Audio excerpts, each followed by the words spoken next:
Are we live on that? Bienvenidos otra vez a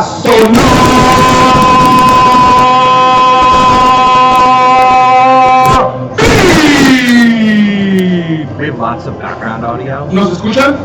¿Nos escuchan? Can you hear us now? Lots of background audio. Background audio as in the music they're playing above us? Yeah, we can probably solve that. Yeah, maybe. Right, well, we'll fix that in a second. Yeah, we will. Welcome. Welcome. Yes. How's it going?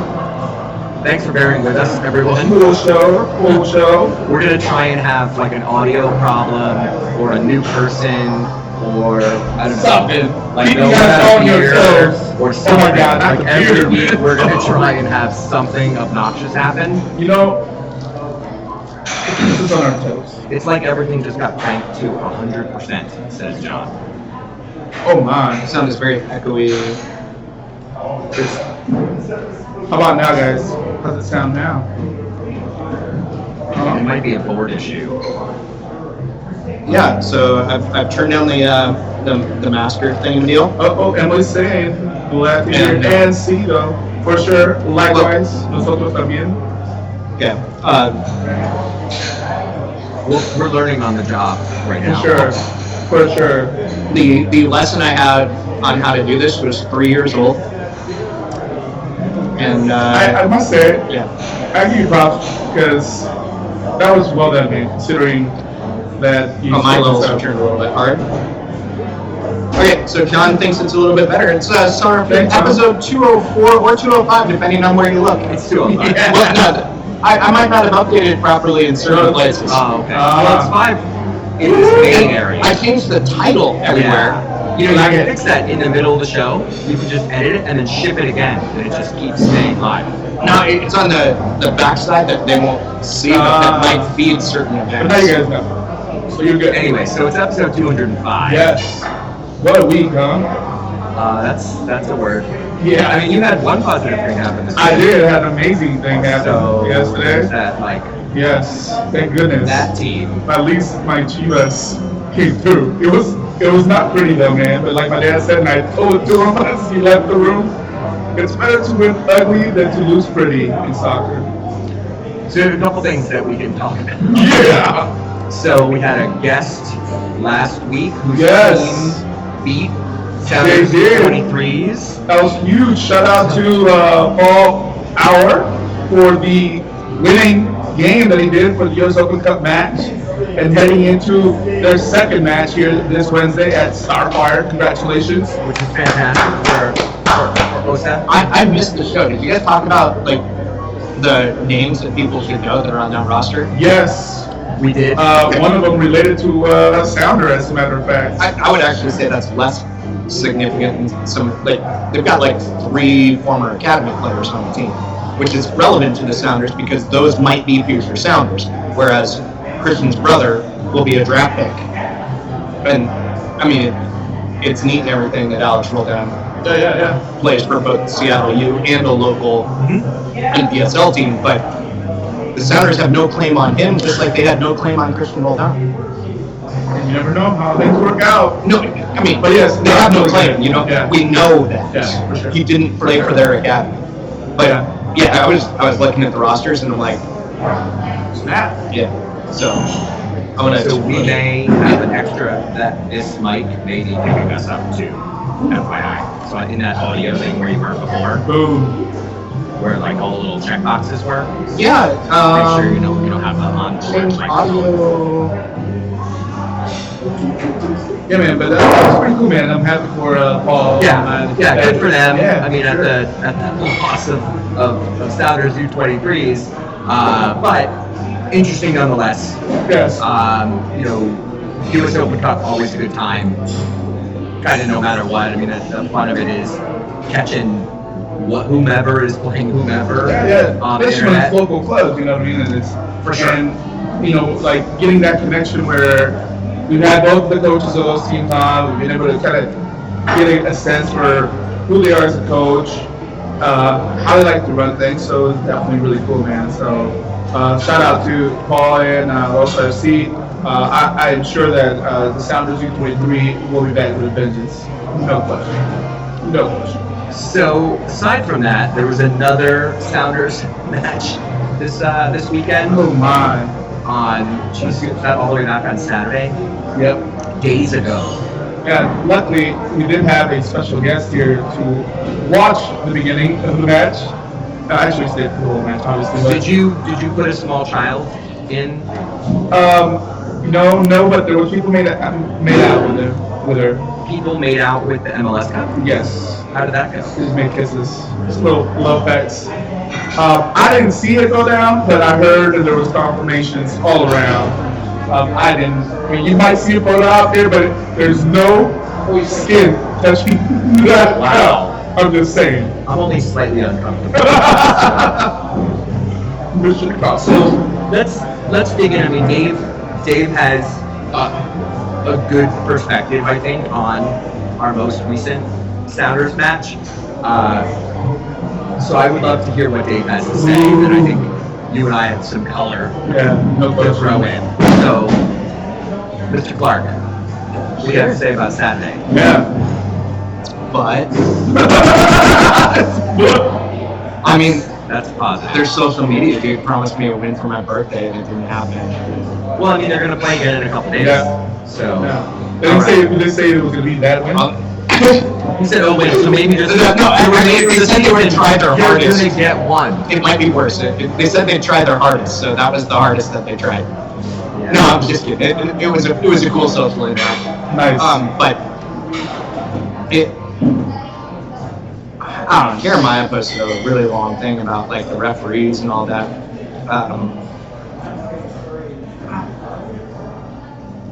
And at the same point, he states this, and I really agree. It's one thing to blame a referee when it's like 1-0 or 2-1, like 1 goal difference, but they fell apart. Yeah. And they fell apart in a way that hurts them for their next game because Govan's out. Like they're so short on left backs that they flew in Nuhu to Kansas City, despite the fact that Nuhu on Monday was like not even able to jog yet. And Miller.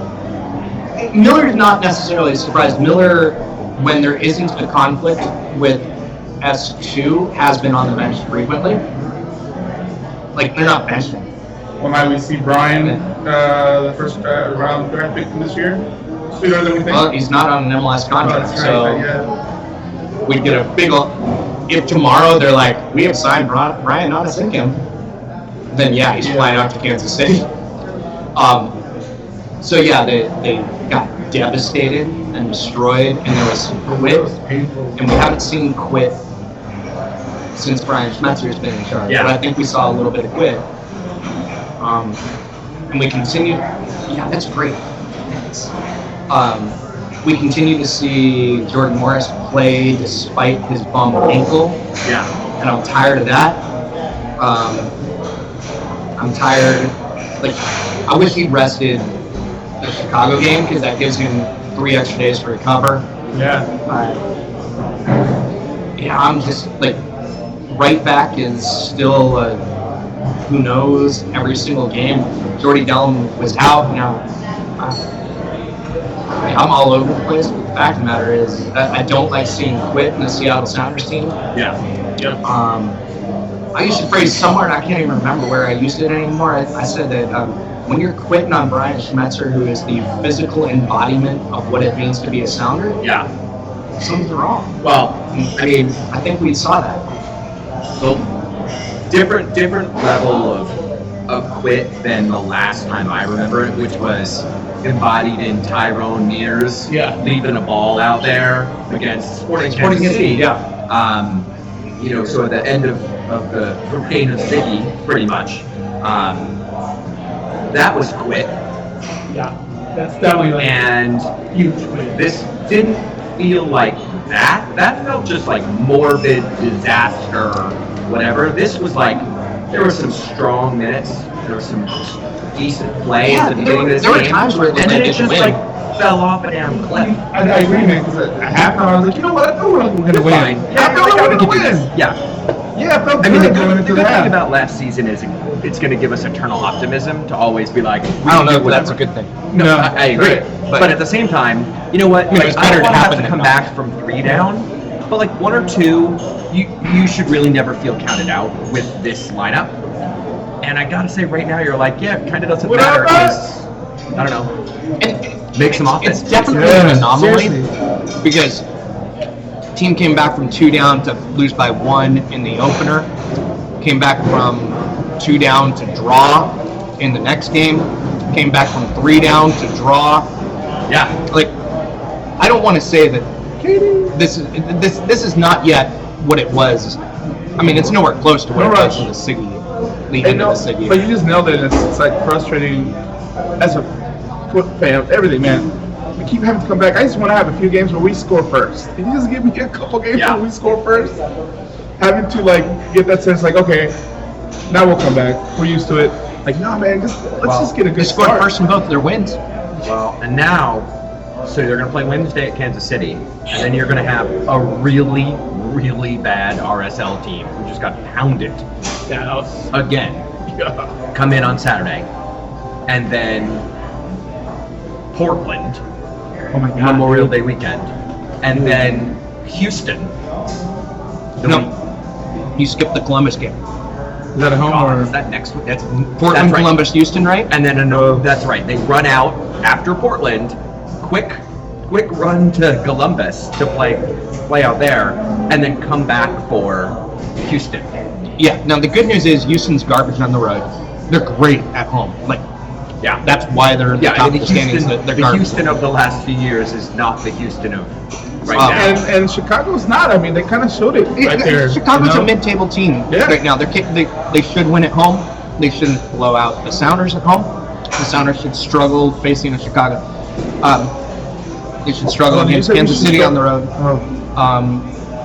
RSL. Hearing those words. The good news about, let's say they do something and get a point Wednesday, a win Saturday, then they get a week, and they need a full week, and I don't feel like they've had a full week, and a full week where it's between home games. Give them that week, and I don't know. Right now, I got to rest my hopes on 4 points and then the week, because they need to start picking up points. Yeah, We're dude, a third of the way Nothing. into the season. It's 4 days. No, RSL Oh, Portland. RSL Portland. Right. Right. Okay. Right. And then They gotta get 4 points. 4 They gotta get 4 points. They got, I mean, between Sporting and RSL. Get the week, and then you get into the next chunk of 3 games. In this case, 9 days.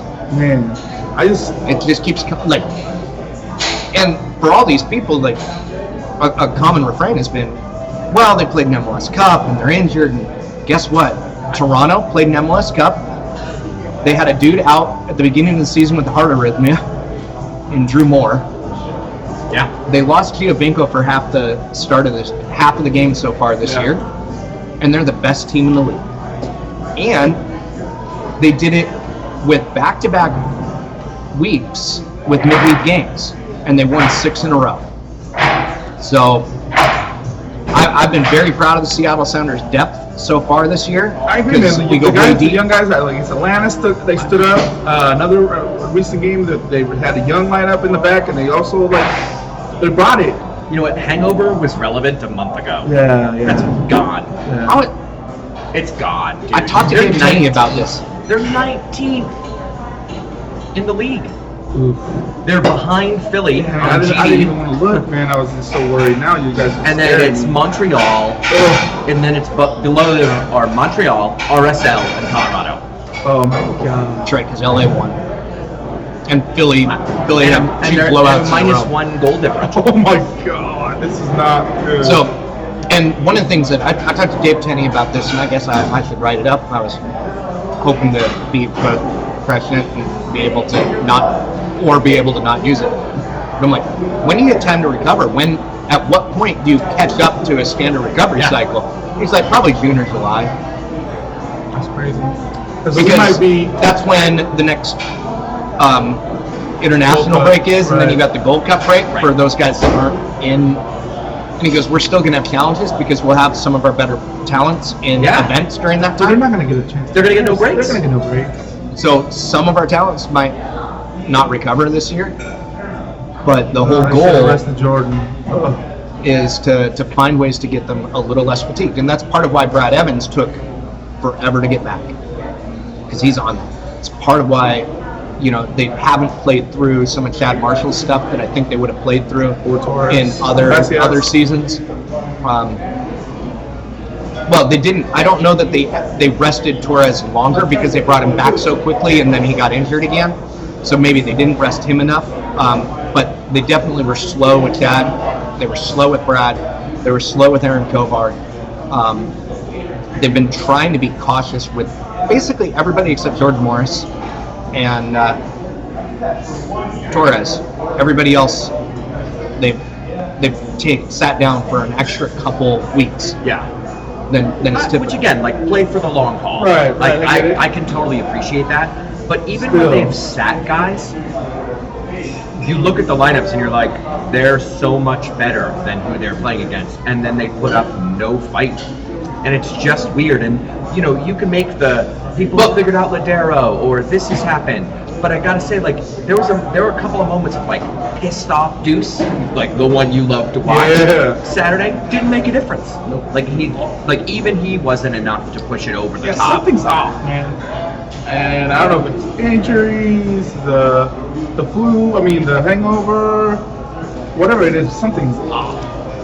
Because it's not, they're holding possession, they're just not getting those consistent runs, those consistent run of play. They haven't got a 3-game run where you could say they played badass 3 games, let's go, you know what I mean? It's, really, they had 3 of 4 halves where they looked like badasses, and that was the full game against LA and the second half against New England. Yep. And you were like, holy damn. Yeah. Red Bull, they opened up. Red Bull was good. Yeah, I'm fine with that. But still, that's a few. That's very few. But you have a team coming in this weekend that's minus 13. Wow. If we do not score a couple there, and by the way, really worried. Sounders have the same number of wins as they do. Shit. So put that into perspective for a second. So they're 2-2-7. Sounders are 2-4-4. Yeah, but they already fired their former assistant coach, turning. And I know head coach. you've had no Rimondo, and that's fine. But I don't know. It doesn't feel to me. I hate to pick on anything, but we've had actual defensive lapses. Fry's got that one howler, but I can't say there's 5 of them that are absolutely on Fry. No, I think it's a combination, man. It's just I was explaining to Vanessa, who I brought to the Wave viewing. She doesn't watch a lot of soccer, and I was trying to explain to her, how Jones is balling out this year. He's really good. And literally, I was like, the only thing is it's a risk because he pushes up often, and at times he's going to be slow to get back in position. And lo and behold, that second goal they scored he was slow to get back. Not only that, 2 yellows in about 2 minutes. It's just bad. But I wish I could put my finger on it, and it's holy shit, we're down a defender, and that backup defender is the one who gets torched all the time. It's not. No. Because we've had Svensson, who played a couple of really good games, has 1 goal that is absolutely on him. Jones had a couple of moments the other day where you're like, what happened there? And you can kind of go down the line. Torres, a couple of moments where it's not one person that's always been an issue. It's it's definitely been the back line. And then you've just had other moments where on offense, it just one of the things I was doesn't frustrated feel like it's moving as a machine about was that everything that's been successful so far this season has been because of Alonso and Roldan. Yeah. And then they're so depleted when Jordy's unavailable, Evans can't start, Fisher can't start, Torres can't start, so you've got to start Tony. And we saw Gustav as right back, and well, let's not see that again. So all of a sudden, it's Gustav as the defensive mid and Roldan as the right back.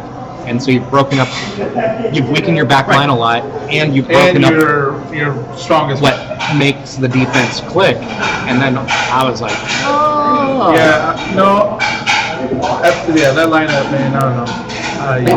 I was genuinely really interested in seeing how it would fare. And again, don't do it again. Well, no, I think the problem with a game like this is you never really know how somebody's going to recover after you have something like that penalty called. Oh, and then God, man. It called back That again. was almost as bad as. And then the rest of it, I thought Fry was just going to start tearing the net up and punching the referee in the face because he looked nuts. That was out there. seriously. Man, that was crazy. And I guess I'm gonna guess we'll get some sort of comment, maybe from Pro at some point. But I don't know why you get it. Here's it's an unusual call, but the fact of the matter is there was encroachment. Roldan's in the half circle when the kick's taken. Now, Bastian Schweinsteiger's has already taken 3 steps by then. But for a literalist interpretation of the rule, it was the right call. Now, there are some things that were wrong with it in Taylor Twellman pointed this out regularly, that the center ref is not in the right position and not looking at the right things. Now, but that signal about the encroachment comes from the fourth, and is over their speakers and their headset. But so it's a literalist correct call, but I don't think you get a seasoned CR that makes that call. And he's not, he has 4 games this year or something like that. And he's got a ton of, not a ton, he's got a couple dozen NASL and friendlies, but only less than 10 MLS games. It feels worse because we had the week before where you're like, wow, we took a yellow for a foul or a card on the other player, and that guy got retroactively redded. So it feels super frustrating. It feels like it's compounding more than anything. Anyway, so John brings up, the fourth sees. I mean, there are still shots out there, and it's not both feet are over the line. Right. But again, that didn't make or break the game. It didn't. Now the lack of the penalty call a couple moments later, right, for the same sort of thing. But don't you start to feel stung at some point, as a player? I mean, I've played in those games where you're like, what the hell? Ref? Yeah. We're not going to get any calls? Okay. Yeah. And then the game is over at that point because you just start doing whatever. We've seen the worst case scenario when you feel the refs against you. Oh, God, I don't remember. And I think this might have been the second, I think it was more that. I think that led them or influenced what happened throughout the rest of the game because they lost confidence in their ability to do whatever. Right. How a game ref like that and Osvaldo Alonso doesn't get a card surprises me, but that's one of those games where I kind of expect the captain or a Clint Dempsey type to get carded. I was sitting here. It's good news they didn't. I told somebody carded because they step up and get in the middle of something. I don't know, but there was definitely at least one call where it was a Jordan's rules. I told the guy here when I was watching, I was like, that's because he's a superstar. He didn't get a card on that. Yeah, but maybe you need a card for a leader in dissent, right? To help. Yeah. Kind of rally. Let's go, man. And, LFG. You see in other sports where one of the ways that you rally your team is by the captain, a veteran, or even the coach. Lou Piniella, dude, when he was kicking them down. So maybe this was one of those games where you kind of needed that as a way to kind of recalibrate what's going on. So going into Wednesday, there's not much more to talk about. I think from the week that was, there were no other moves. Nothing big. We had this match. We've broken down, I think, the main points of it. Although that goal was pretty nice. Which the one that the Sounders scored. Oh, I like goals. Yeah, that was actually a really pretty goal. And also, shout out to the woodwork and missing the net. Yeah, it's all the same stuff. Oh my god. Oh my god. Every issue that has plagued one specific game all happened in the Chicago game. I mean, between woodwork, bad call, injury, Right. weird yellows, Weird yeah, everything that's plagued every You're single right. every single issue that's come up in a loss this year happened just in the fire game. So, but like itself. Schmetzer is the guy that on Wednesday, let me step back a second. The players on the Sounders right now are all the ones that I think are going to be like, I want to start, I want to end this. Right. Let's go, which is great. I think I'm confident in that. On the other hand, Schmetzer, I think, is a guy who's like, nope, we're doing something different. And if he's got a He new tried it, idea, man. I mean, that was his game, actually. Or Dave or one of the other coaches or Gonzalo Pineda says, you know what, this is an issue and it's some minutia that we're not seeing. Something. That he just makes a call on. I miss He's, Nico, I think, man. a guy who would stir the pot if he needed to make some changes Something. for the sake of making changes. I just miss Nico, like,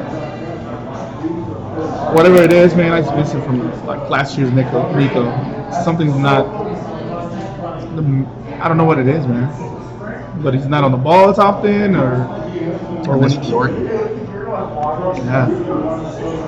Talk about Nico? Yeah. It just seems his influence isn't quite there like it was. Yeah. Off mic, we have, Off mic, Max is in the house. Max Aquino. Max Aquino. No, we just need to tell the other people. 'Cause, Yes. you don't have to apologize. We just need to tell Explain people why why we're we're looking over here and answering somebody. They don't hear the question or the statement. So Max was pointing out that what was that, Max? Sorry, say again. I said that it seems like he's just not as influential this season. Doesn't have as big of an impact on the game. Yeah, so he's lamenting the fact that Nico Ladaro's impact and influence on the game has been reduced this season, similar to Hugo saying that. And the cause. I don't even know what, but I don't know what to say besides Dempsey, man. Good use of lamenting, by the way. Yes, but I You're down think to the point where like I'm complimenting the positive. that's how English rough that game was. But I don't know if it's because he's seeding Dempsey to be the creator and the magician. I don't know what it is, man. I don't want to say that's it. I just don't know, but I could see him They like had great games together, though. they did. Like, Not to interrupt for opinion real fast. Yeah. Come on. no, because your burger's here. Oh, it is. To me, Dempsey's been a fantastic finisher, and that's what he does best. But when we first got him and he started as a cam, he wasn't that effective to start. It wasn't until we moved him forward paired with Oba that he was really stepping in and just dominating.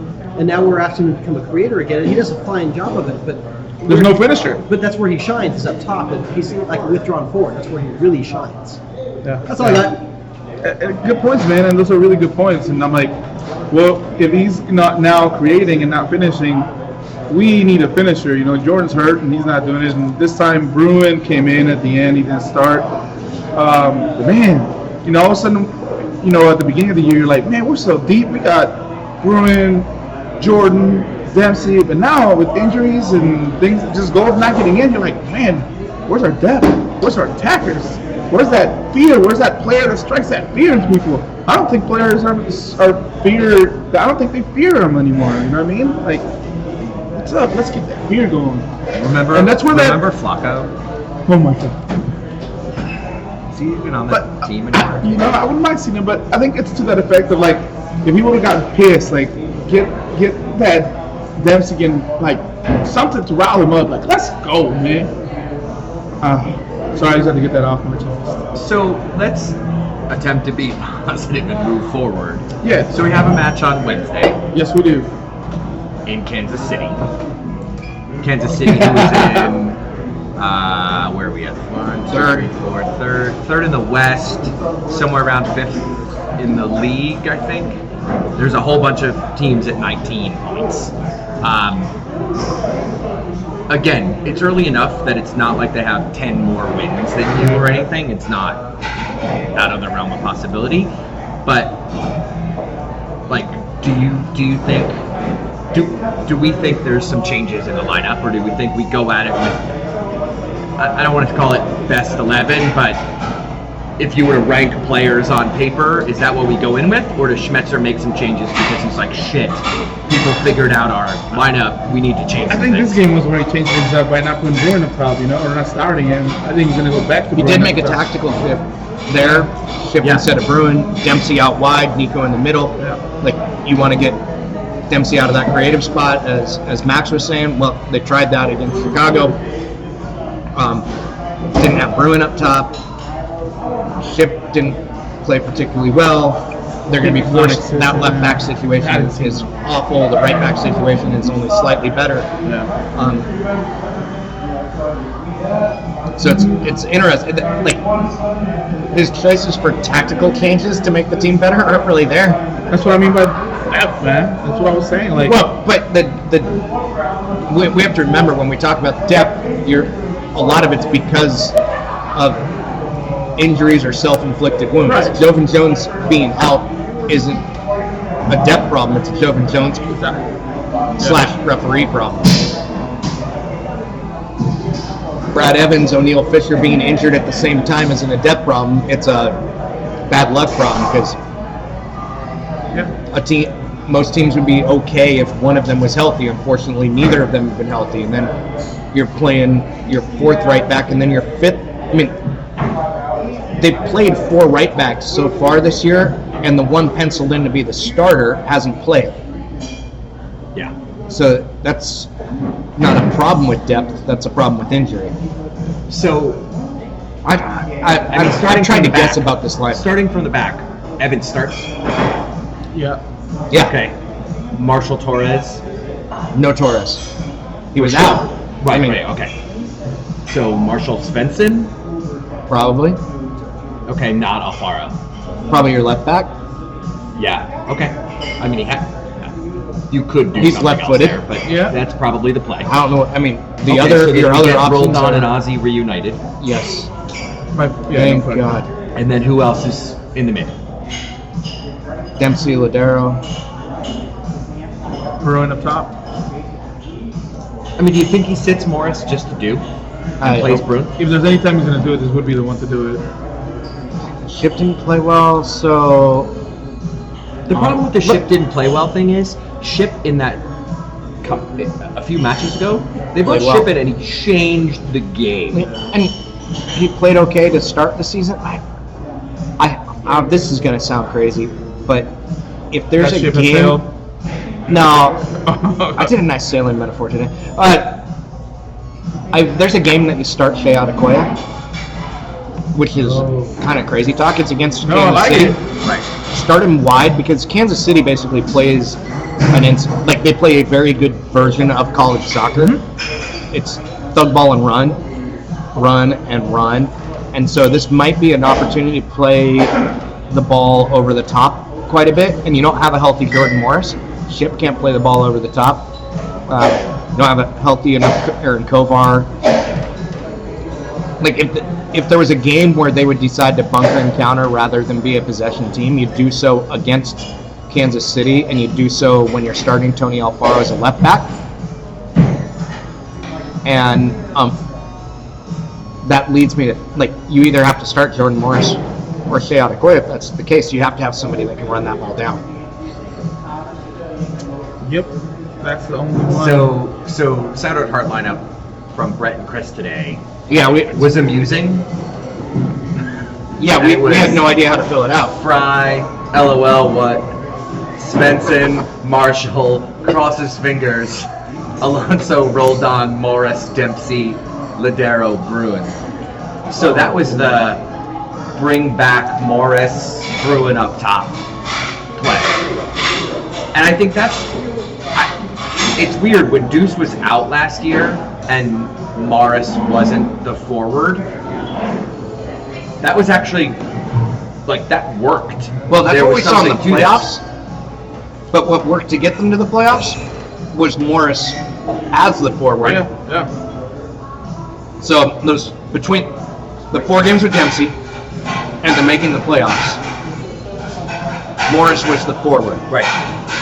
And it worked.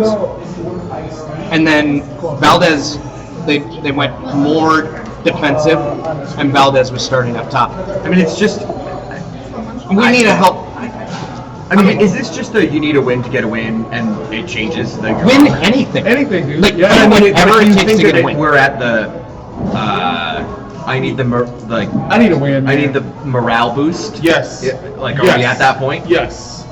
Even with this. I not need a gonna say morale the P boost. word. I don't know if the players I need a need morale it. boost. I need a morale boost. Me too, dude. I mean, I joked. I wrote the tweet No on the UCS mames. account today about that we have some tickets left for Saturday, and I was like, the boys are coming back from a hard trip. Come, welcome them home. Yeah. You know. And on the other hand, look, I need that. Like, at this point, Like- and I'm paying to go. So, anyway, all right. But so that's exactly it, man. I think yes, we all need a morale boost. Like we're the champs. Let's go. Let's play like it. Let's do this. So on Wednesday, and then let's talk a little bit about Saturday, and then we can move on to some other things, and maybe we have probably 50 other topics we can talk about. I do want to talk about Liga MX? Yeah. Yeah. So See, SKC babe. has a 14-game home unbeaten streak, regular season wise, Oh, that's since perfect. last June. Oh, that's exactly what we need. That's exactly yeah, what we awesome. need. Yeah, June, and they beat the Sounders twice last season. Oh, regular dude, season. that's music to my ears. Because that's exactly what they need. and And that motherfucker. right because Let's Sounders go. have rolled on some streaks in the last. Yeah. Let's go. Oh, nice. Now So, I'm feeling good about Wednesday. To me, that's like bulletin board fodder. No question. Right there. No question. Let's end that motherfucker. Sorry, y'all. You know, I'm I getting mad. don't need to do anything break down Sporting Kansas City wise. No. Except we know that Dom Dwyer's rolling with his 5 goals. They have a good keeper.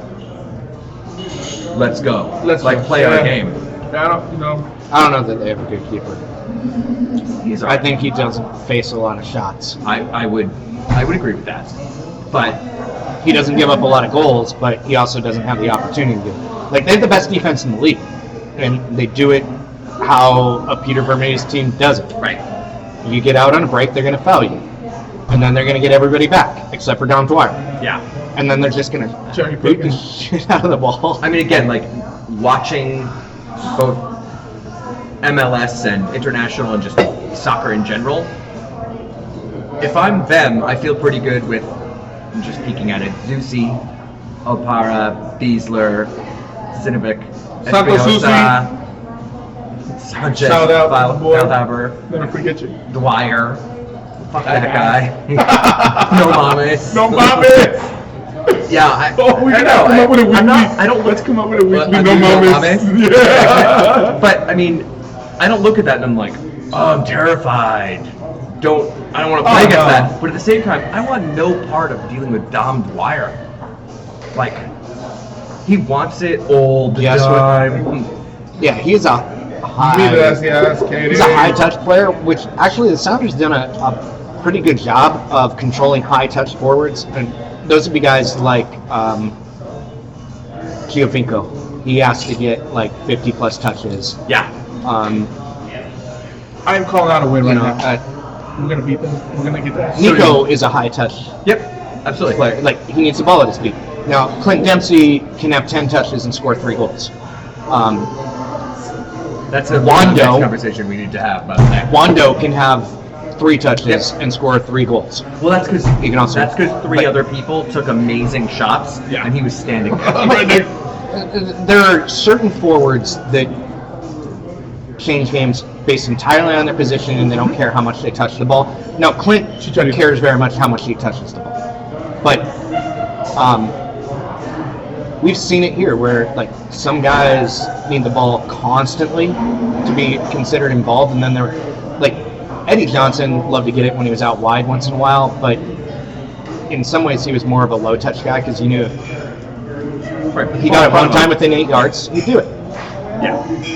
Clint, we saw with the U.S. national team when he came back, was a low touch guy. He was completely uninvolved, and then all of a sudden he had a hat trick. Right. You know, where Christian Pulisic was the opposite way. Right. He had like 88 touches. Now, they were the two best players on the field that game, but they influenced it in dramatically different ways. Dom Dwyer, he has to be involved constantly. And it's not that he'll drop back, but he's going to run and chase it because he wants it. Yeah. If Seattle can keep him off the board for 55, 60 minutes, he starts to lose his effectiveness. Because he runs, and runs. We used to have a guy like that. Then he hurt his ankle. Yeah. Which we need to talk about that too. Tired of that. We talked about that. I keep bringing it up. So, all right. So predictions. Call it a win. Oh, we're predicting that I'm game already? predicting now because after you let me know about the damn streak, that's what we needed. They're gonna think, oh shit, they just got bombed up. They're gonna underestimate us. We're gonna go in. They're like, oh, they're only going on 4 days rest.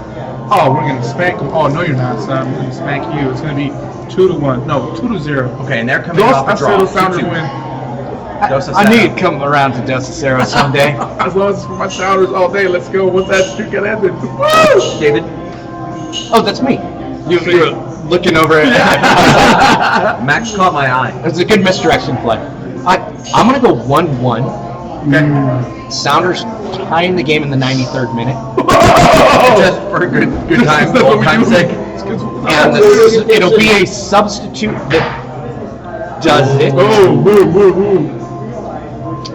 I'm going to go with Torres. Torres for Deuce. Wingo. He's out. He's out.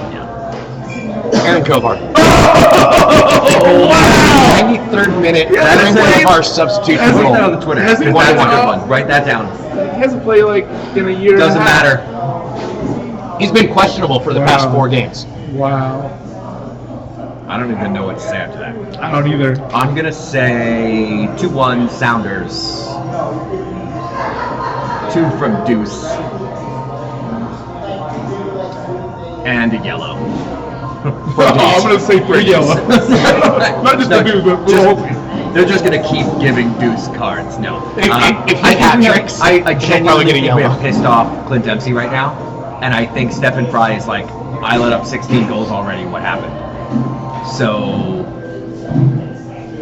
I feel pretty good about this, and I think Kansas City is coming in cocky.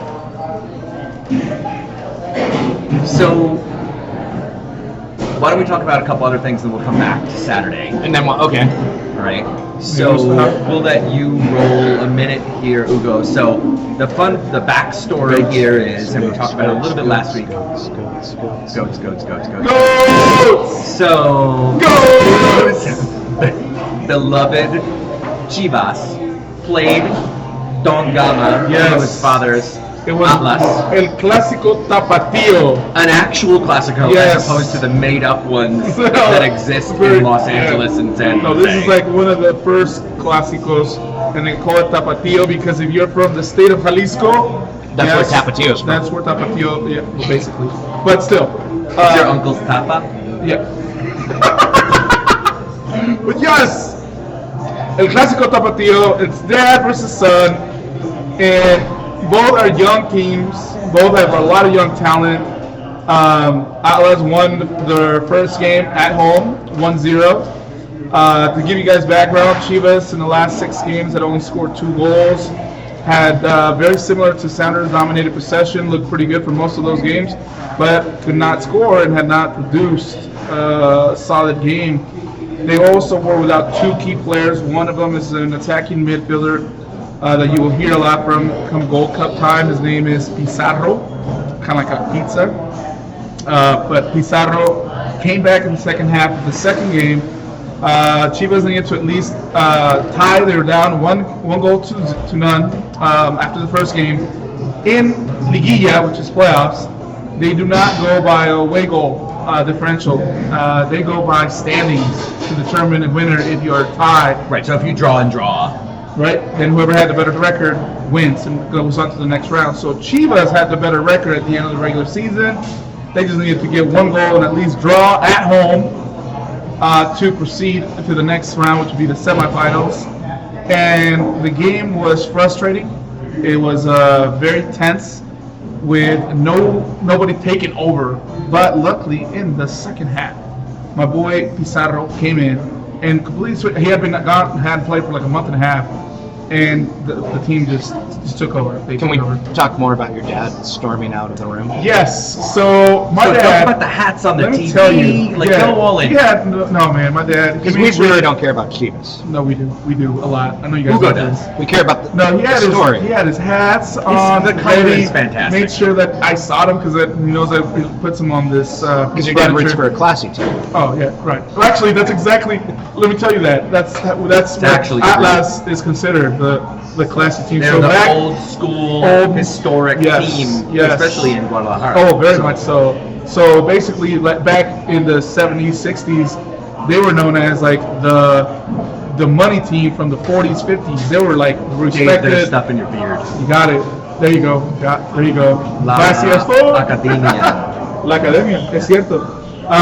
They are known to produce some of the most consistent talent academy-wise for the national team across the nation. So it is his beloved team. He made sure to deck out rocking their gear. He made sure that I saw it as soon as I walked in. And he was giggling. He was giggling like a schoolboy when they won that first game on a bullcrap penalty. God, that was horrible. But he's like, sometimes it happens. But he has a saying. My dad has a saying. He's like, come on, let's be real. Atlas deserved to win that first game. He's like, let's be real. There's a saying in Spanish like, lo que sea de cada quien, which is hard to translate in any other way to say. That would not mean that. Yeah, no, if you no, literally, no. if you typed it Lo into que sea de Google, cada you'd quien. be like, nope. No, that would not. But it's basically saying, let's keep it real. And that's what I was saying. My team won. They deserved to win. And their team played well. They went into the second game, and actually in the first half, it could have been anybody's game. And he said, after we scored to tie it, he's like, you didn't deserve that goal. No se lo merecen. No se merecen ese gol. And he was pissed, man. He was living at the announcers, like, they calling everything your way. Those announcers are definitely homegrown. Like, well, how did they get it? I mean, you've watched Liga MX, so there's that. Right, too. No, but as it turned out, yeah, it was perfect. Who do the Goats take on? They take on Toluca in the next round. So the next round, you have Guadalajara contra Toluca on Thursday, and Tigres versus Xolos that same afternoon. Xolos is the number one team in the league. They barely, finish that. They barely got by the first round. Morelia, which had a miraculous goal to not get delegated, but somehow it's weird. You know, they go 3-year rolling. Yeah, the rolling. Ish. Yeah. Until we change the rule because we feel So like they're actually in the playoffs, the 8th seed, the last seed, and they won the first game at home, and they were bunkering down in the second Xolos game versus Xolos- Monarchs. Yeah, and they have the always enigmatic, I can't remember his nickname, their coach. Hernan. Yeah. We'll We'll come back. We'll come back to it. But Lightning Head. Yeah, Lightning. Yes. Like, super heavy favorites, man. They rolled all year long. I think they had 30 points in the league. and the reason why we're recapping Liga MX is because it's the most popular league in North America. No question. So By far. while we're on this topic, let's talk about Tigres. The Tigers. So they have a certain player whose name I butcher all the time. The Frenchman? Yes. Gignac. I would say. I would say Gignac. Gignac. Gignac. But Gignac. Gignac. Baller. Dude has scored 7 goals on his last 10 shots. In playoffs, dude. The dude every Not year. games. No. Not No. hours played. Shots. He has been a baller the last 3-4 years. Years. Yeah. And he's a guy who months ago, everybody was like, oh, he's going here, he's going there. There were rumors of 2-3 teams that were And like, he's like, we want nope. him. He's I like, like nope, it here. finishing this out. And they are wanting it. And you know what's crazy too? I mean, they're all under heavy favorites, but towards the end of the season, they started tanking. They barely made the playoffs after being defending champs. Barely made the playoffs. They lost the CONCACAF champions match to Pachuca. They lost it after they had kind of put all their chips in it to win it. They lost it. They're reeling, and people are like, they might get bounced in the first round, and then they come out with a 4-1 trouncing. Is that on? So it's on Univision? Yeah, I'm not sure which one. So since January, they played 1, 2, 3, 4, 5, 6, 7, 8, 9, 10, 11, 12, 13, 14, 15, 16 matches. And in the first 5, it was 1 win, 4 losses. Yeah.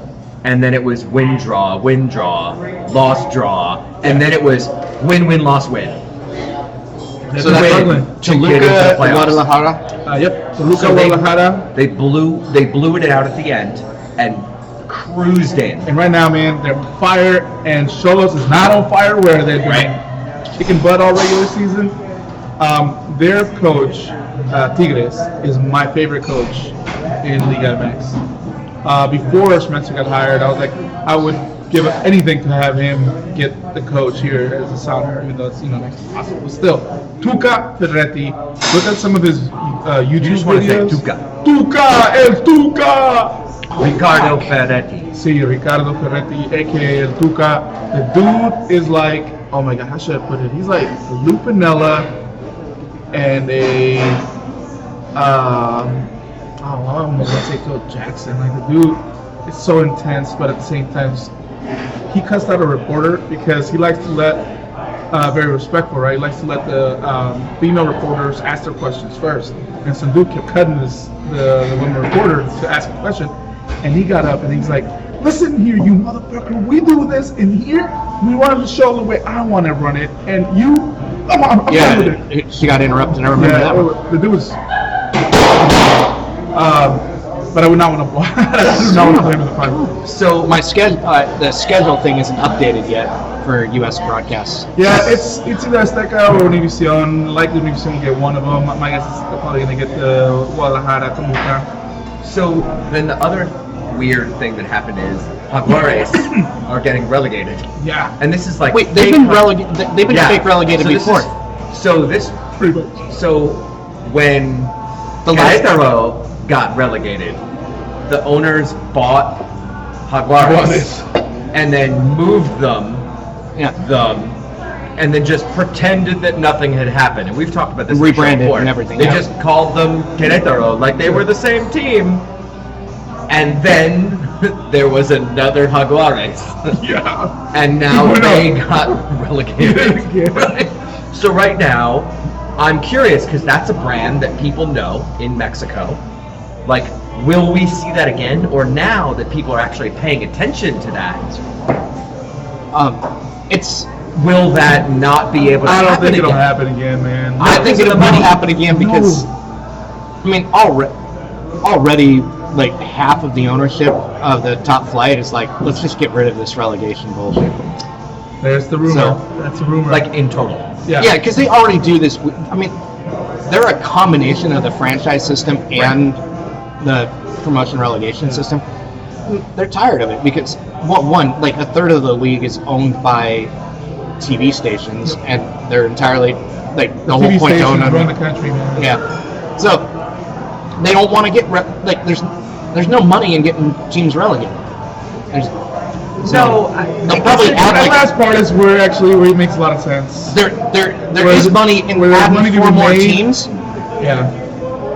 I think that the challenge is calling it good. That's a country where there are decent sized cities where you have a Ascenso MX team and they're used to it because that team's able to kind of flip back and forth.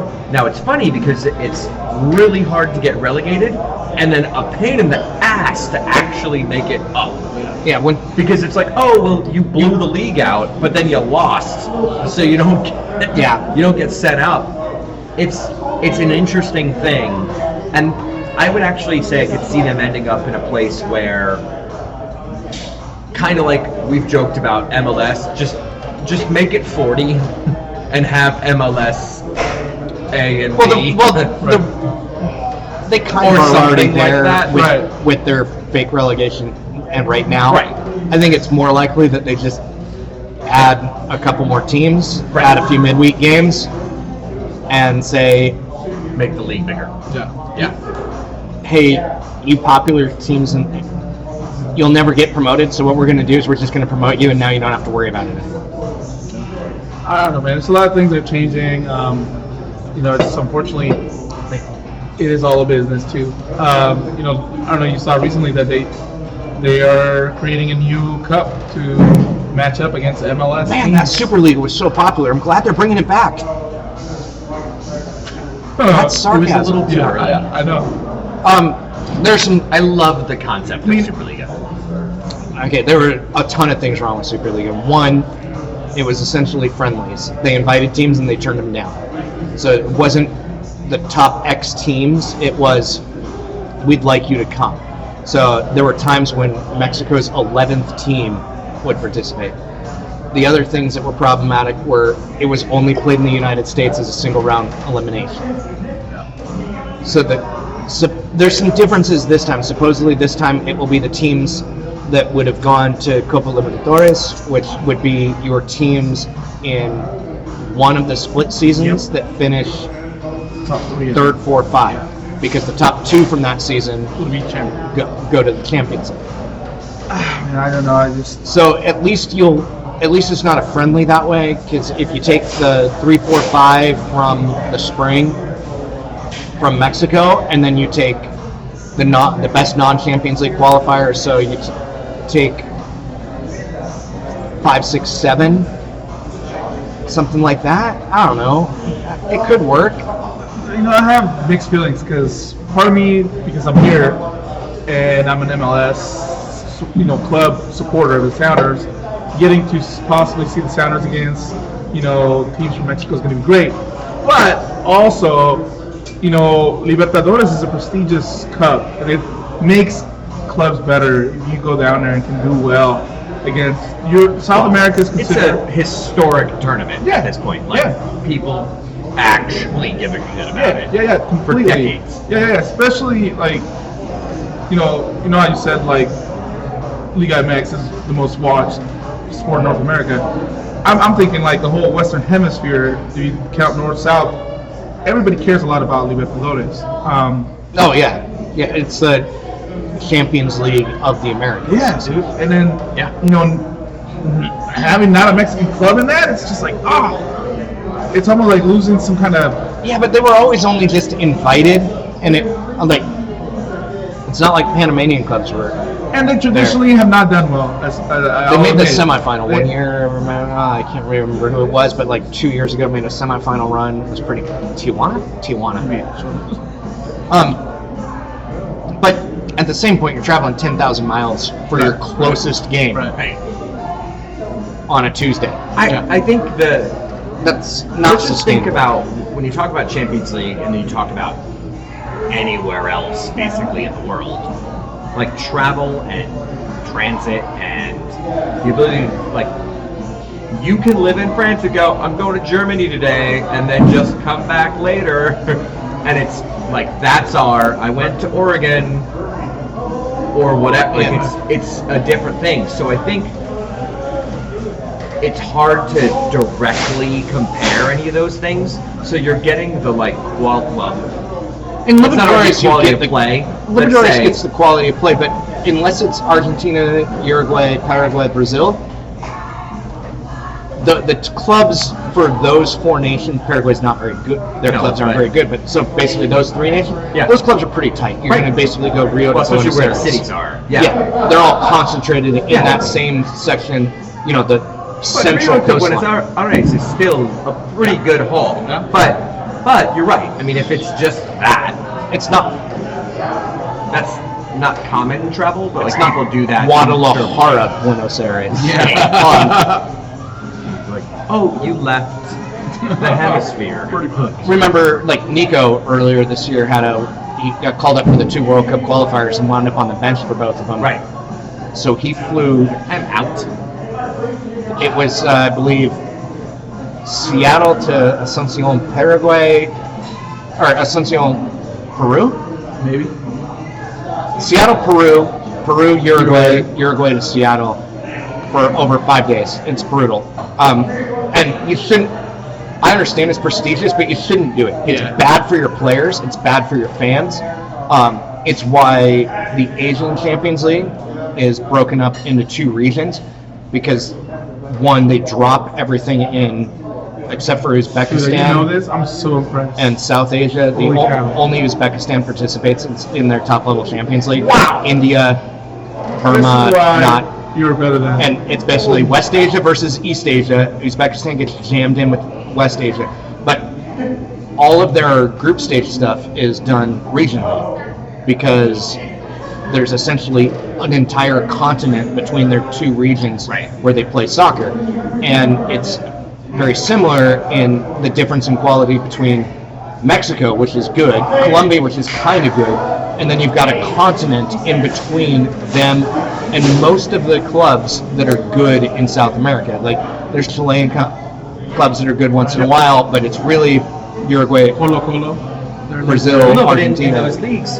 it's kind of like what we thought about Spain, which is making a little bit of a move now. But Spain, like 5 years ago, we were like, there are 3 teams in your league.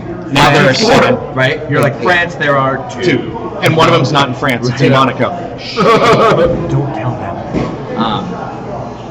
But you go to Chile, and it's Colo-Colo, and then every so often, like one of the university teams, or Santiago, or which doesn't play in Santiago. Here's a reminder. Will be good, but yeah, it's like one here, one here, one here, one here, and there are people in those countries who will literally never go to the other country ever. Literally. A good reminder right now about how difficult MLS travel is. We're talking about essentially a continent between teams for international play. Seattle, Atlanta, LA, New England, LA, Toronto, Seattle, Orlando. And that's in our league. And we're within our league. So we talk about these 2,000 plus mile trips, devastating travel for midweek games. Seattle, Chicago, Kansas City, Seattle. That's an 8-day trip in league play. Right. And in Asia, that wouldn't be allowed until the knockout rounds of their Champions League, because they're like, nope. Yeah. You're not traveling that much. Yeah, and I think, something that before I didn't acknowledge, and maybe we got to look into it. Maybe that's what also might be affecting us. We had a lot of away games at the beginning of the year. But as you know, now as I watch a lot more, I'm more in depth into following teams, my team, the sport in general.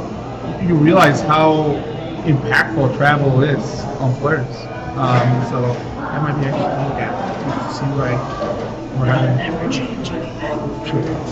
But going back to the original question, I think once I get over the fact that it comes across as a bit of a money grab. It'd be cool to see some more often meaningful games between Liga MX and MLS. I hope it goes pure MLS table. I don't want the Canadian teams, for Champions League, the only way they can get in is through the Canadian Championship. I hope this is something that's just MLS table. Yep. It sounds like it's something that's being crafted essentially to be the MLS Liga MX version of Europa League.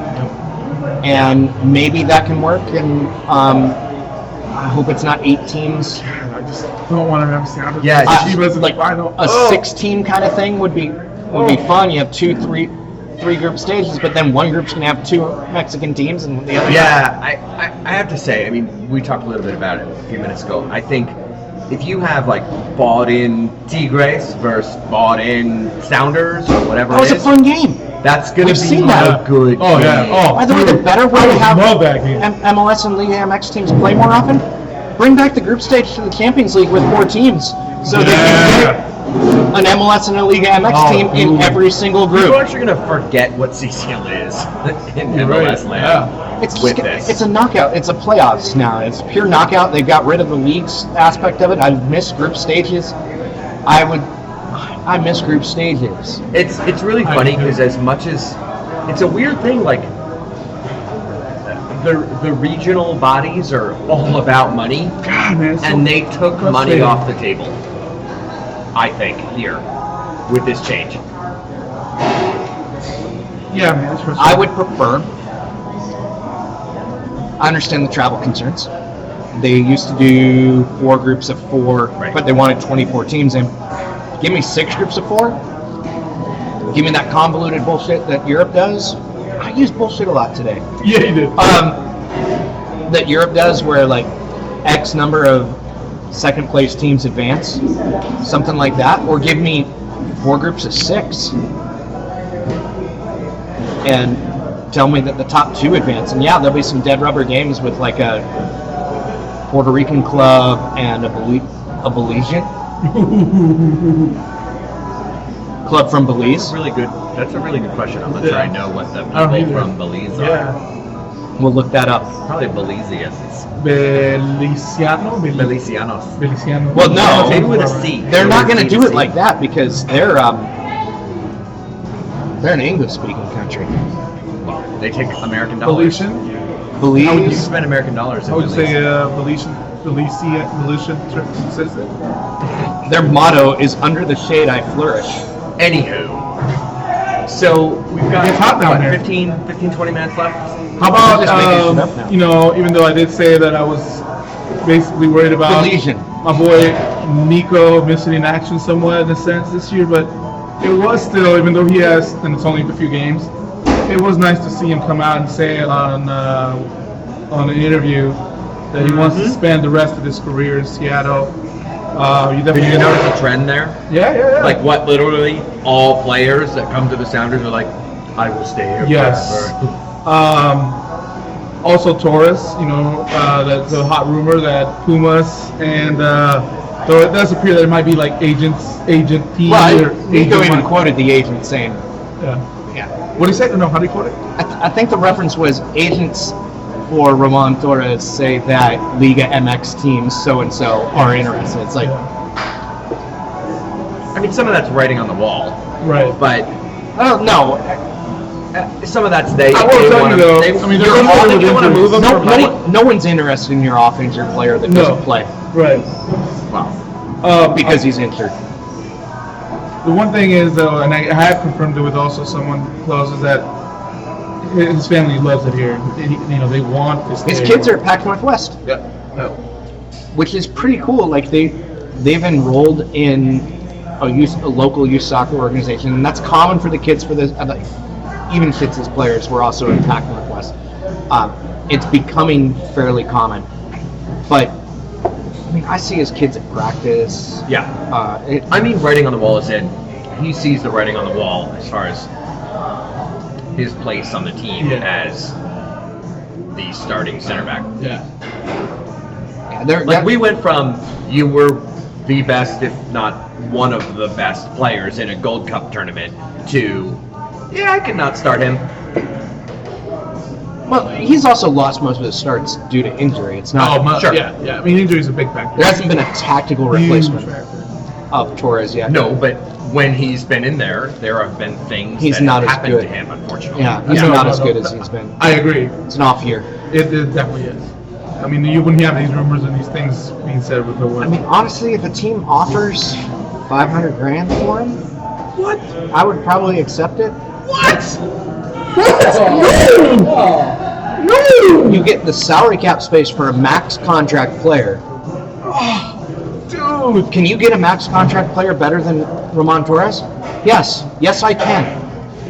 I'm fully confident that Blake Waterway Cutthroat! can find a better max contract player than Torres. It better be a badass center back. Like, who else is better than him right now? Like, the max contract player that you would want.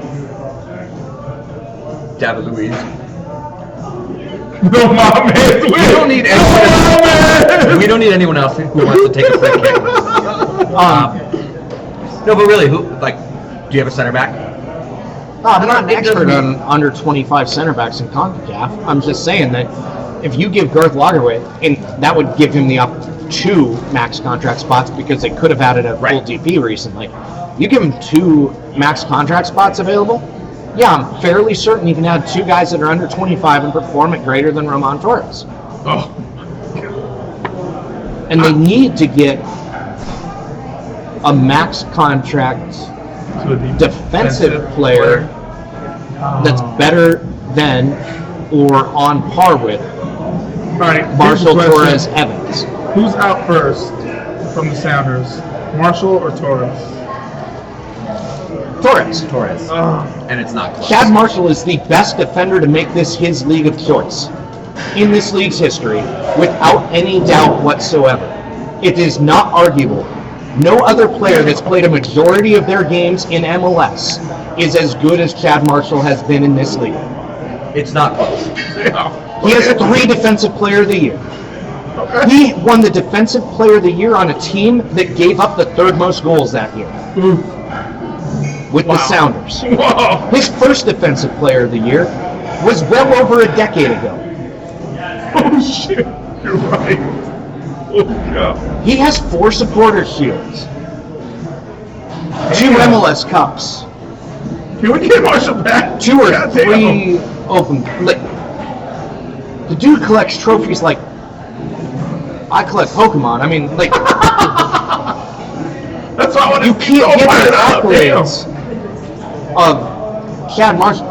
And so one of the things that Torres has going for him is he's younger, but it's only a year. That's it? Yeah, they're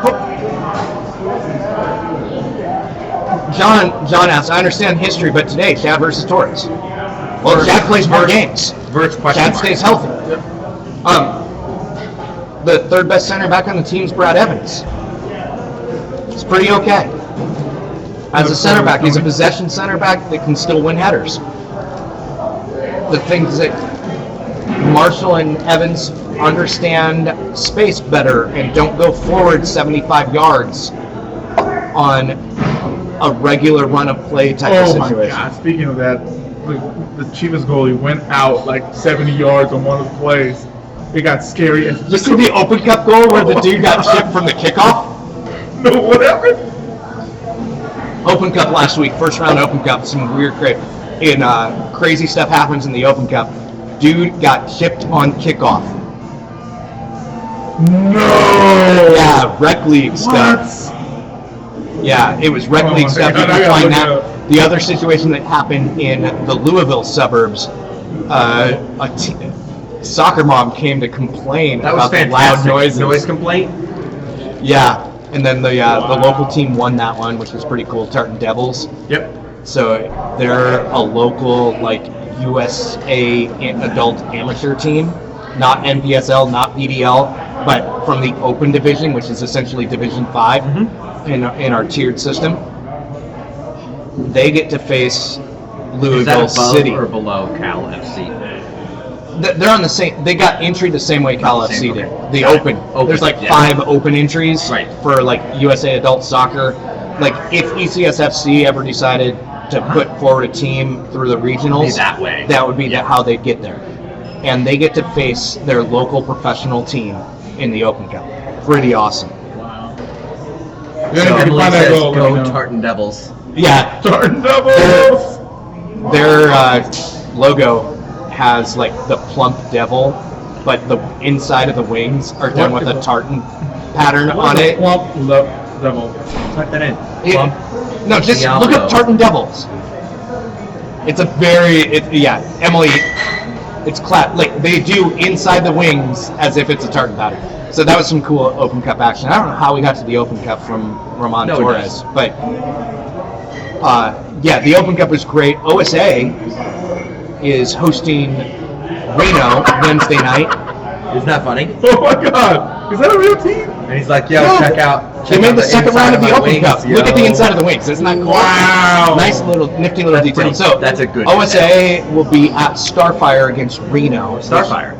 Yeah. Okay. So they're still not on their actual home field. And then on Friday, I believe, we're going to get the 3rd round pairings. Okay. After the 2nd round, because 3rd round is when MLS teams. Okay. Coming soon enough. Yeah. I'm so excited for Open Cup. Yeah, OSA is interesting because, as you guys talked about last week, they hosted their home game at Memorial against a Sounders team that's actually from Sumter. Right. OSA plays their home games at French Field, which is by Kent Meridian. Actually, they're not playing any game None at home. Max? OSA is not playing any games at French Field. It's all at Highline or Starfire this season. It's Highline. Well, they already had a game at Highline French in Field. here. Did they? When? Former guest Patrick, or Trick Garrett, went to OSA's first home game of their league, Interesting. and it was at French Field. That's He just said there were about schedule. 70 people in the I think stands. it might have been preseason or Like maybe it was preseason. He said it was like $5, How many people in the stands? like 70. Yeah, that's about right. But he said that all of them were related to the team. But for him, he goes up. Trick lives out near French Field, so he's like, I'm just going to do it. Yeah, at the Open Cup game, OSA had a pretty big following there, and it's actually pretty impressive. It's bigger than the S2's normal crowd. Well, but downtown at Memorial. Oh, true, but I mean, they're definitely pro OSA, and it wasn't just parents. There was a lot of younger fans where I was actually wondering, why aren't they playing soccer? Why are they just cheering soccer? I mean, they were young enough that you'd think that they'd be part of that. But I know OSA is like a lot of college kids. Did you shoot that team? I did. That game? Yeah, I did. Who were they shooting for? Goal Watt. Awesome. Yeah. Goalwa.net Yeah. is the godfather of Sounder Art in many ways. Back when it was goalseattle.com and was predominantly a message board, I like to comment, and I commented a lot, and eventually it was like, I'm going to comment as much as I started saying. Better than? I think I was better than average. The full name, if you've ever emailed me, you've seen that before, yeah. So it's good. They do extraordinary coverage of the non-professional game in Washington State, EPL, NPSL, PDL, college, and that kind of stuff. So goalwa.net, Max Aquino, who shoots MLS games and rain games and S2 games for Sounder Art. What's Sounder Art? It's a website. You should check it out. So Max will find a way to shoot any soccer game possible. You just need to ask him and start talking to him. Like if you're Rec games. He says it includes rec games and sometimes ECSFC stuff, from public today stuff. on Facebook. It was like, check out these photos. Max Aquino tagged you in last year today. And they do have some former S2 players playing. Going back to the OSA. Oh, hit me. Handwala. Wana is Yeah. extraordinary winger. He's probably the most Darlington Nagbe-esque player in the Sounders organization. You don't know if he's a winger or a central midfielder, but he definitely belongs touching the ball frequently. He's the pass that leads to the pass kind of guy. Yeah. Not great defensive, but so ball skills. Got a good photo of Fidenza. Yes, I've we do. been in there. Are you I have serious? photos from me. I'll look them up on my phone. OSA is also. I did some research on this. Their partnership between their goal is to create linkages between Italian culture and U.S. culture through soccer. Very much so. And they play this Wednesday. I might actually go this Wednesday. Starfire Reno. Let's do it. Shut up and do it. All right. Wednesday they play Starfire. They play against Reno. Reno 1868 FC. Reno. 17th. Let's do some more trivia. Reno is the Not Elko. USL No mames! hybrid team with the San Jose Earthquakes. Yep. Kind of like what S2 and the Tacoma Rainiers will be. Reno is that right now, except it's with the Earthquakes, so it's broken. No comment. Also, no mames. No mames. Wow. I don't even know what that means. Season long, ticket holders are entered into a drawing for a fantastic trip to Florence. I'll take it. Yeah! My brother lived in Florence. I'll tell that story when we're off the air. Different 2 years. story. Yeah. So, we've got a few minutes left in the show. RSL predictions? RSL predictions or comments or thoughts. Saturday, 2 p.m. I hate early CenturyLink Saturday Field, game. which I think it's CenturyLink Field till 2033 Why? or something now. 2033. Is that what it is? Yeah. You know what? They can mix that up with the Seahawks Bread aren't there was like anymore. too long. Or It doesn't mean the Seahawks will play there till 2033 because But those the agreements get ripped stadium apart will, in all the time. theory. I don't even know if that's true. I think they might. In The sponsorship theory. might be with the stadium where the Seahawks Let's play. just be clear. It's still the WAMU Theater, and WAMU ceases to exist as a company. Yeah. It's Key Arena. Yeah. And Key Arena went under, or Key Bank went under before Washington Mutual did. No, they're and it's still still. around. KeyBank's still around. KeyBank's still around, dude. I'm in banking. I would have known if KeyBank went out. Dude, there's a KeyBank Yeah, at KeyBank's Western still around, I Union. think so. Yeah, there you go, man. North of Thanks, Union. man. Yeah, it's just like, wait, what? dude, WAMU FDIC Theater. insured, man. Don't worry. Okay. Anyway, so Unless it's Oh, a there's Saturday- the one like up the street here. Saturday, 2 p.m., Sounders RSL. There's one at the landing. I think the weather's going to be nice, don't tempt me. which means we're all going to be super drunk by Yeah. 6 p.m. again. You say it like it's a bad thing. I don't remember literally anything after 5:30 p.m. Whoa! Toronto match. Oh! That was a loss. Yeah. Yeah. I missed it. I'm glad. What did we do after? Sorry, I'm not sorry. Temple. Oh, and then we went to Kraken. I didn't go to Kraken. I stayed at Temple. I wasn't That's supposed to always- stay at Temple. Beth brought you food from Kraken. And then she ate it because I was really drunk. I took that day hard. Also, I had peanut butter toast for breakfast. Had That's why you don't own a home. Had 3 drinks and was obliterated. You missed my joke. I'm sorry. Moving on. Anyway, so Saturday, 2 p.m. RSL. You know what? Since I called that we're gonna win, not if, when we're gonna win on Wednesday, they're gonna get their swag back, and they're gonna come with back-to-back wins for the first time this season. Yeah. Oh, let's go! Oh yeah. 1-0! So what you're saying is they're going to double their win total this week? Yes! That's horrifying. Early season's fun. Wow! That is so I'm So what so score looking again? forward to Mike Petke go. You know, this loss is really on me. 1-0. As he's done for 3 of their past I 4 can't games. wear this sweater today.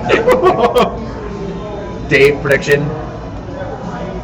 All right, I only had Kovar getting us a draw. At the 93rd minute. I think this is going to be kind of like New. Don't say that. Well, I was What thinking about New the England energy last for year, that? but FC Dallas last year. 5-0. It's going to be like that, like just a 5-0.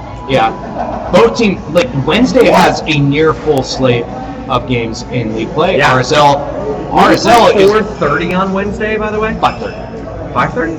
Are you sure? Yeah, because it's in Sporting, so it's a 7:30, 5:30 our time. I'm gonna be on the light rail when that kicks off. Okay. 5:30. Viewing party Joe for TV. ECS, by the way, Hellbent Wednesday. Nice, good to know. I'll be at the Berliner. Well, aren't we supposed to go to Ahead of the curve. Starfire? I'll be at the Berliner. Oh, good call. 5:30. So RSL is hosting a midweek game where they will be under a winter storm warning in May. Don't we have one of those this weekend at the Pass or tonight or something? And we've got another thunderstorm coming through tomorrow. Wow. So RSL plays 6 Pacific versus NYCFC. Under winter storm warning. So then they have to fly out to Seattle. So I think this is going to be one of those blowout kind of situations. There are 5 matches on Wednesday. Yeah, it's nearly a full slate. Like, I guess it's a half slate now. We got 22 teams in the league. But Man, there's still, a lot of 10 soccer. teams Wednesday, are playing. Thursday, a lot of midweek interesting. soccer. So Philly, Houston, Holy cow, man. SKC, Seattle. People don't want to play on Flyers, international breaks. You Colorado. play Wednesday games. Yep. That's what happens. Yes. Which. So and support we're those gonna Wednesday have Taylor games. Graham on the show. We had a good conversation about this. Woo! He did say you get the ability to opt in or out of doing that, and there are teams that are like, I don't have any international players. We're playing. And Or other there are teams that are like, we can't sell a Wednesday game, so Right. we're playing Columbus. I heard there were like 6 people at Colorado the other day. I'm okay, thank you. Katie from the Berliner Pub is checking on what drinks we need right now, and we You're all. the real MVP. So just one reason. Yes. Yeah. Anyway, so I'm calling blowout. I'm calling like 4 goals. I'm calling 4 goals. I Dems mean, I trip, said 1-0. You guys are going all out. Nico with a goal and 2 assists. Ooh, that sounds beautiful. I was waiting for like Fry header on a corner. Like 89th minute Fry comes up on a corner just to rub it in. Okay, I'm gonna say 2-0. 2-0. Okay. Max? So you guys are both Game's predicting on RSL? Yeah, Saturday. I got- 6 I point got week. 3-0. 3-0, 4-0. I would say 2-0. 2-1 on Wednesday, 2-0 on Saturday. I said 2-0 Wednesday, 1-0 Saturday. Why do you hate goals at home? Dude, I'm just going with it. I just got that feeling. He wants to temper expectations. That's why he's predicting 2 wins. Oh. Okay. I'm not going to bombard them. I know we're going to win, but it's just realistic win. Basically, So- we're really hyped here. I'm glad to know that it We're feels eager. good. We are eager. After that, yes, we are very eager. We need it. We need to feel damn good. You know what I mean? Like, Yeah. We're that no dude- mames. Remember the No mames. Adrift? Where the dude spent 78 days in water and There's a great hotel down in Long Beach called Adrift. Highly recommended. Adrift. I don't know. I think we should end the show. That's a point. don't let us talk anymore. So, anyway, anything else we need to talk about for this week? No, but we are still looking at dates for SonarFeed FIBA tournament because I know people have asked scheduling. There are a few. It's the challenges working around Sounders availability. Yes. Because we would love, obviously, for as many players, first team, second team, to come out No question. as possible. Plus dates around other sporting events and things going around town. So I would love for us in the next 2 weeks to probably nail that down, to make everyone's travel schedules solid for the rest of the summer. Anyway, so that's coming. Steve Zakawani tournament. And 3, so you know July what I would like? 2nd, KH17 .eventbrite.com. It's going to be a hot weekend because the next day or the day before is the friendly Mexico versus TBA, TBD, to be announced. And then Sounders at Colorado on the 4th of July. Damn. And then the next Saturday is the Eintracht Frankfurt match. So it's a busy week in Sounders and Yes. Soccerland. And it's coming at you full speed. That's like A month and a half. a month and 2 weeks Yeah. from today, Yeah, basically. couple months, Yeah. So crazy town. Anyway, thank you everybody for joining us this Yeah. week. I know we've had Shout out to the new producer extraordinaire for the week. Dave. Subbing in. Dave got us on the air. I am Yes, he the did. equivalent of Jordy Dellum when it comes to producing. So this is like your second week of Joey Dellum, because he was pretty solid those first couple. Well, I'm just saying that's how far down the depth chart I am. Got it. Okay. I'm actually a defensive mid that's You played were most of his games. serviceable. And God, You were good job, center guys. back It's producer. serviceable. Yeah, serviceable. We'll see. Can What's I the word save for this that and in upload it? Espanol? Maybe you'll listen later. What would you say? No mames. En No mames! No mames. No mames. What would you say in Espanol? Or serviceable? Serviceable. It's not the same word. It's a No, different no, thing. it is. Adequate. Adequate? Oh, that. Yeah, something like adequate. Sometimes Más I o just think, menos. Más o menos. Más o menos. Así, Más o así. menos, así, así. and I'm Dave Masamenos Clark. Anyway, thanks everybody for watching. Yeah. Let's go. Oh yeah.